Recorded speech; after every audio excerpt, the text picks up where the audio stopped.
నువ్వు నేను ఒకటయ్యే రోజు, అదిగాక మన ఇద్దరం ముగ్గురం అయ్యాం మొదటి రోజు.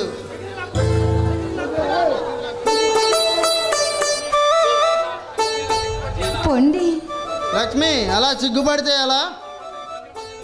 మన కోసం ఈ పందిరి మంచం ఎదురు చూస్తుంది జాలీగా. దేనికండి? ఎప్పుడు మనం ఈ మల్లెపూల పానపై ఒకరి కౌగిల్లో ఒకరు వదుగుదామని ఎదురు చూస్తుంది. అబ్బబ్బా, ఆ పందిరి మంచమేమో కానీ మీ ఎదురు చూపులు మాత్రం ఎక్కువైపోయినాయి. అవును, మరి ఎప్రంజి బొమ్మ కోసం ఎదురు చూడాలిగా. మరి అంతలాగా ఎదురు చూడాల్సిన పనే ఉందండి.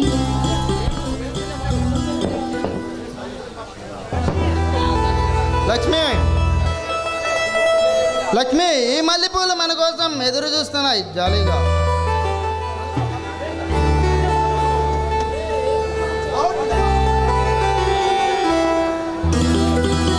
లక్ష్మి, టైం 12 గంటలైంది. లైట్ ఆపితే మరి పాట పాడుకోవచ్చు. ఏమంటావు? నేనేమంటానంటే అంతా మీ ఇష్టం అంటాను.